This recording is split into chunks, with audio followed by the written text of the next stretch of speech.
Olá pessoal, eu sou o Écio e eu vou apresentar o trabalho desenvolvido por mim e pelo Marcelo Falcão de Oliveira, que é o teste de 3 parâmetros para prever a formação de fase em ligas multicomponentes refratárias. Minha apresentação ela vai consistir de uma breve introdução à metodologia utilizada, os resultados de discussão e, por fim, as conclusões. As ligas multicomponentes, ou em inglês Complex Concentrated Alloys, e as ligas de alta entropia, ou em inglês as High Entropy Alloys, são termos que são utilizados para classificar ligas metálicas, cuja motivação principal é deslocar o foco das extremidades dos diagramas de fase, normalmente estudados nas ligas metálicas tradicionais, para seu centro. Como essas ligas elas são formadas por vários elementos em quantidade significativa, eu vou ter diagramas de fases hiperdimensionais, como o diagrama de fases quintenário, sextenário, o que vai fornecer um arranjo enorme de combinações de elementos e composições possíveis para poderem ser exploradas e trabalhadas. Mas qual que é a definição de ligas de alta entropia? Existem duas definições mais utilizadas. A primeira definição é uma definição pela composição, que diz que ligas de alta entropia possuem cinco ou mais elementos principais, com porcentagem atômica que varia de 5 a 35%. Uma outra definição ela é baseada exclusivamente na entropia configuracional, que diz que as ligas de alta entropia elas devem possuir uma entropia configuracional maior ou igual a 1,5 R, onde R é a constante dos gases ideais. O objetivo aqui é maximizar a entropia configuracional, porque essa entropia ela pode favorecer a formação de uma única fase composta por solução sólida, suprimindo então a formação de fases intermetálicas. Ou seja, nas ligas de alta entropia eu tenho uma busca por solução sólida.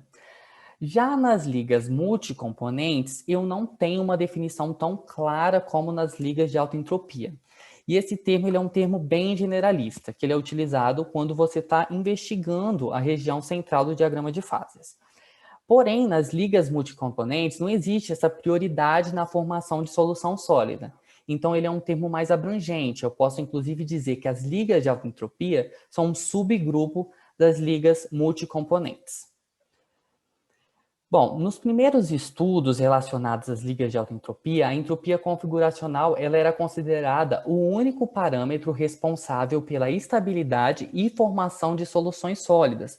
Só que os resultados experimentais posteriores, eles demonstraram que apenas a entropia configuracional ela não era suficiente para explicar essa formação de fases. Dessa forma, parâmetros empíricos foram desenvolvidos para prever a formação de fase e estabilidade em ligas de alta entropia e multicomponente. E 3 dos parâmetros mais utilizados estão mostrados aqui na tabela. Os parâmetros propostos por Gould e Young, eles são baseados na entalpia de mistura e no atomic mismatch, que é a diferença dos raios atômicos dos elementos que estão presentes na liga.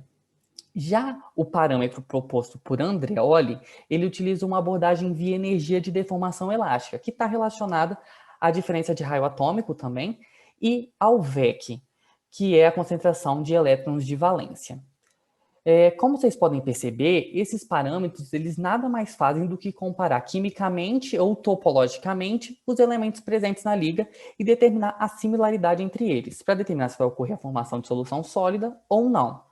Esses modelos eles foram construídos utilizando como dados ligas publicadas na literatura.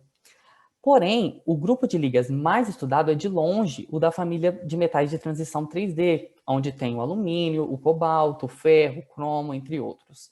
Nesse trabalho, o que a gente fez foi analisar como esses parâmetros se comportam com outro grupo de ligas, que são as ligas de alta entropia e multicomponentes refratárias. Então, o que a gente fez? A gente construiu uma base de dados com todas as ligas refratárias que a gente conseguiu encontrar na literatura, totalizando 244 ligas e 105 sistemas únicos. Apenas ligas com 4 ou mais elementos e temperatura de fusão superior a 1650 graus, calculado pela regra da mistura, foram consideradas. Se vocês quiserem acessar essa base de dados, é só apontar a câmera do celular de vocês para esse QR Code que você vai ser redirecionado para a tabela. Agora, os resultados e discussão. Todos os parâmetros, simultaneamente, acertaram a microestrutura de 116 ligas. Pelo menos um parâmetro conseguiu prever a microestrutura de 210 ligas e nenhum parâmetro acertou a microestrutura para 34 ligas.